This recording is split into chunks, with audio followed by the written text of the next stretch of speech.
Having a good doctor is no reason to want to be sick.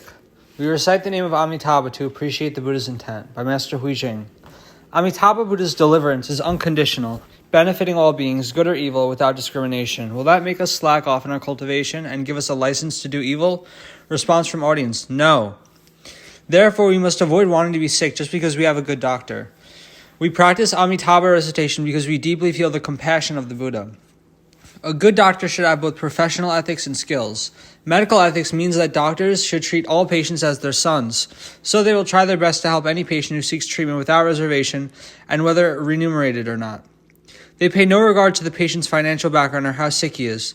At the same time, a good doctor must be able to treat all diseases, be it cancer, AIDS, or whatever. Only then does he deserve to be called a good doctor. A good doctor, to be worthy of his name, must also be sympathetic to his patients and hope for their swift recovery. This is the heart of a good doctor. Do you think it is right if a person has a good doctor by his side, and for that reason he just dreams up an illness or allows an existing health condition to get worse? Of course not, because being sick is suffering. A sick person needs a good doctor because he can't heal himself. Therefore, he seeks a good doctor.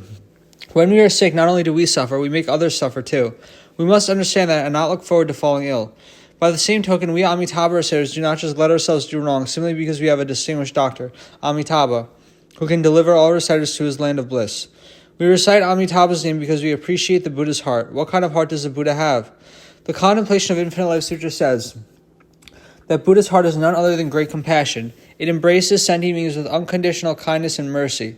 Buddha's heart is great mercy. With equal and unconditional compassion, it saves all good and evil ordinary beings, turning all fears of all beings into great peace. The Buddha Dhyana Samadhi Sutra also says, the hearts of all Buddhas are of great compassion, which is targeted towards afflicted sentient beings. When a Buddha sees sentient beings suffer, it is like having his heart pierced with an arrow, and he just wants to eliminate their sufferings.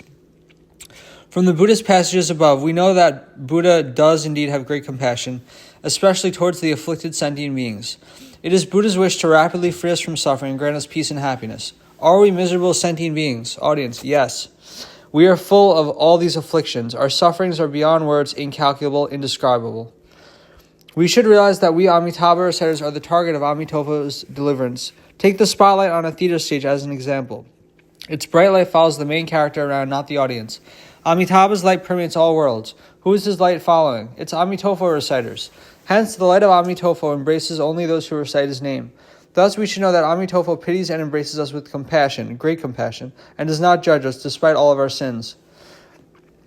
If Amitabha really minds whether we are good or bad, would he be doing what King Yama does? If Amitabha really minds whether we are good or bad, he would be doing what King Yama does, passing judgments on which of the wretched realms of hell, ghost, and animal we should go to.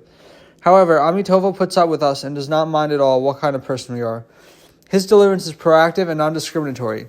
He vowed to practice the Bodhisattva way so as to accumulate merits on our behalf, repay our karmic debts, eliminate our karmic obstacles, and enhance our blessings and wisdom. He enables our rebirth in the land of ultimate bliss smoothly and safely. Let us try to feel Amitabha's compassionate heart and the way he tolerates us. He is so understanding and open-minded about our iniquities. We should be really grateful for his generous and unconditional gift. If we appreciate the Buddha's heart, we should treat all sentient beings with a heart like that. An Amitabha reciter who appreciates the Buddha's heart will see his personality, temperament, appearance, and fate change. If none of these change, it just goes to show that the reciter has not fully felt the compassionate heart of Amitabha. He is not really an Amitabha reciter who has faith in the deliverance of the Buddha. Therefore, we reciters must reflect on ourselves, asking if we have changed or not. Are we letting our emotions control us, and are we still being easily aggrieved and worked up? Are we still intolerant and uncompromising? People who have faith in the Buddha and practice Amitabha-recitation should adopt this approach in life. Everything about yesterday is dead and gone, while today is the new day and everything starts afresh. Today we are born again, and if we are still behaving just as we did yesterday, we need to take a good close look at ourselves. That being said, we are only iniquitous ordinary beings afflicted with heavy karmic obstacles. We simply cannot make a complete turnaround to get rid of all old bad habits as soon as we place our faith in the Buddha. It is just not possible. Nevertheless, our mind should be more acute in our introspection and reflection. Namo Amitabha Buddha. Translated by the Pure Land School Translation Team. Edited by Householder Fojin. Pure Land Buddhism. http://www.purelandbuddhism.org.